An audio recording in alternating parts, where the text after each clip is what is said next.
Mesdames, Messieurs les journalistes, bonjour. Veuillez nous excuser pour ce léger retard.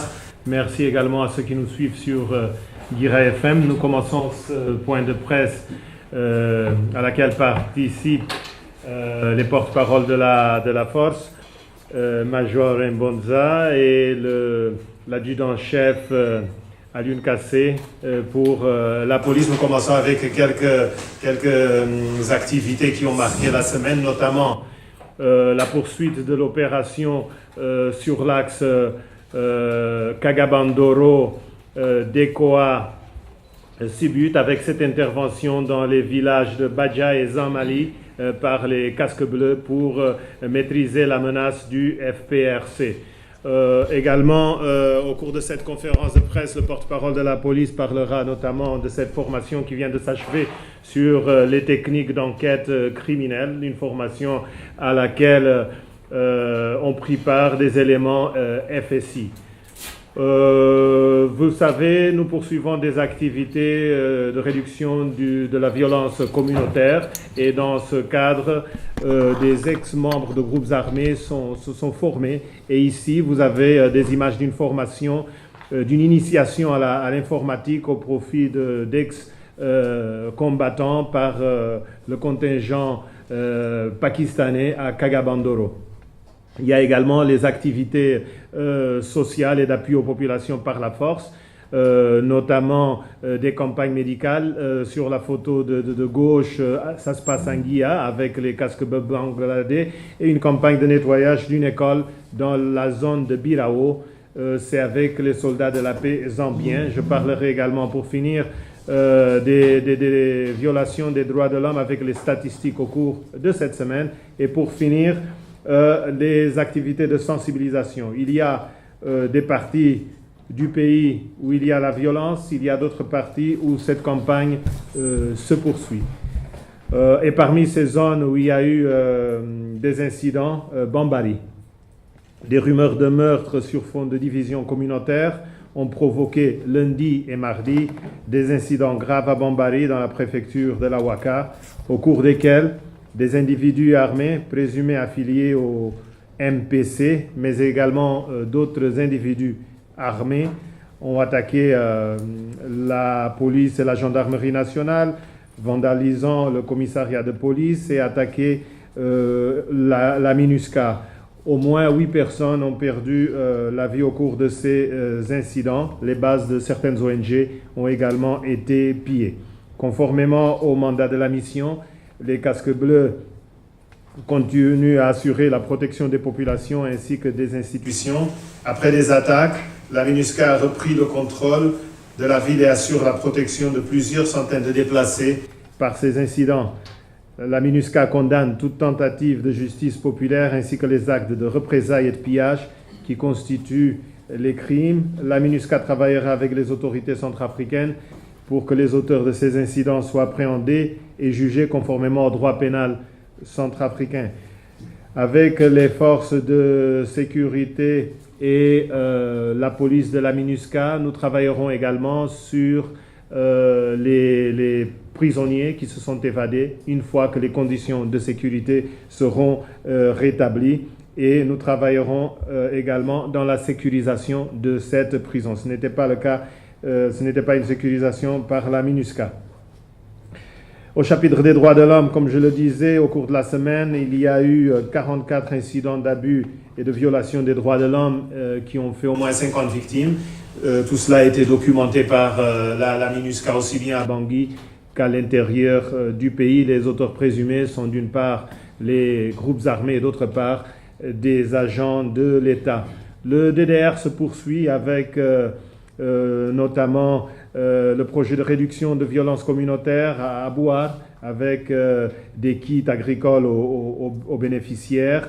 À Bouar, il y a actuellement 950 personnes qui ont adhéré à ce programme, parmi lesquelles 309 femmes.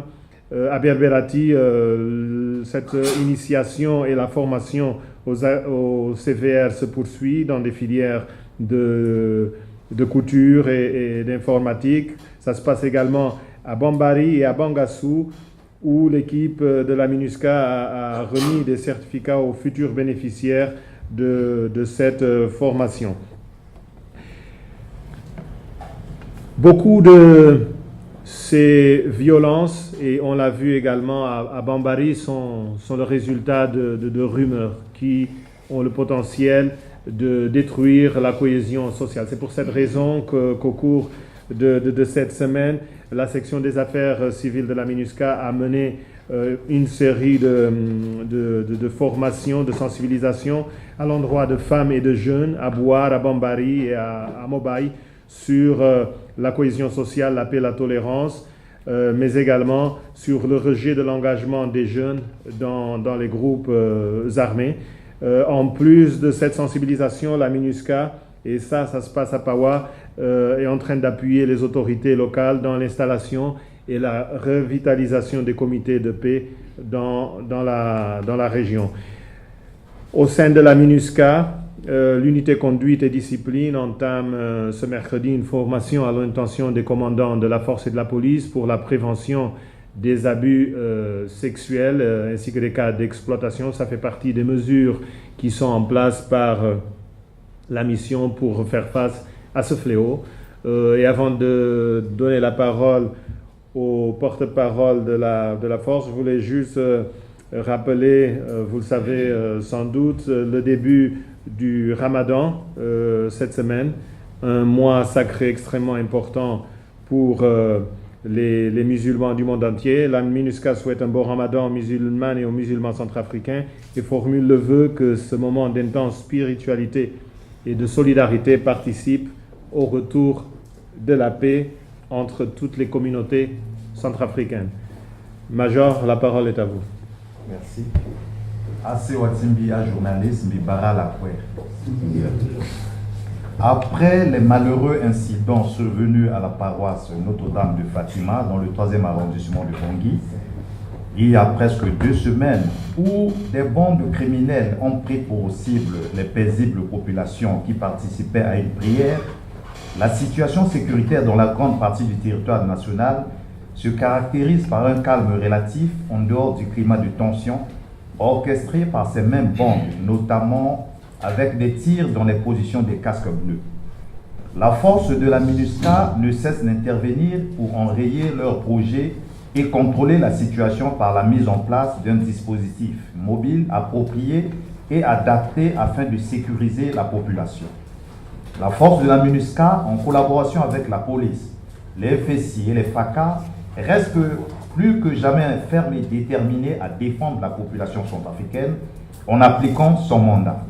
Toutes les dispositions sont prises pour pouvoir réagir de manière prompte et appropriée devant l'éventualité de tout acte criminel. Bangui.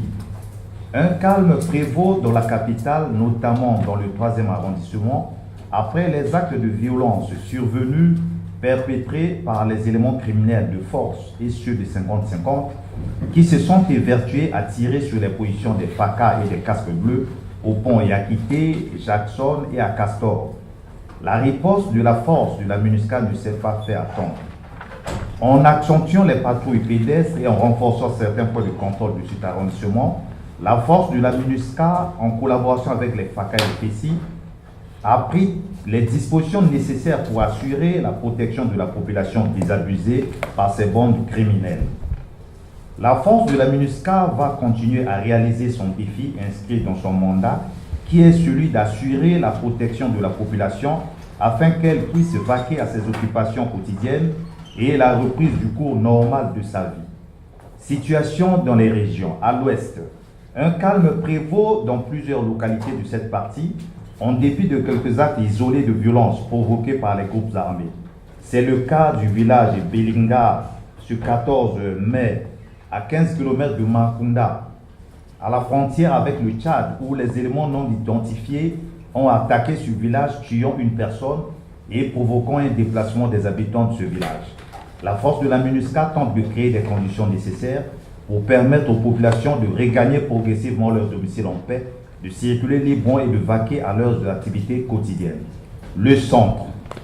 Le retour progressif de la paix dans cette partie est plus qu'imminent et irréversible. malgré la violence causée par des affrontements à Bambari. Et c'est pour évaluer également la situation sécuritaire dans cette partie que le chef d'état-major de la force a effectué en date du 11 mai 2018 une descente à Tekoa et à Sibut. L'Est. La situation sécuritaire dans cette partie se caractérise par une accalmie, résultat du travail fait par les casques bleus et les FACA qui se sont déployés sur le terrain et ont érigé des points de contrôle afin d'interdire aux groupes armés de menacer la population civile. De même, des patrouilles conjointes ont été effectuées sur les différents axes de circulation reliant les centres principaux comme Bangassou, Bria, Opo, Zomio à d'autres localités environnantes et le renforcement des mesures de sécurité visant à prévenir tout éventuel acte de ces groupes armés ainsi que d'autres malfaiteurs. Dans le cadre des actions sociales, une série d'activités ont été menées par les casques bleus cette semaine, telles que le traitement médical, aidant en produits médicaux gratuits, la formation sur le développement des compétences des jeunes déplacés en outils informatiques et la facilitation des dons en produits pharmaceutiques. Journée terminée, Singelami.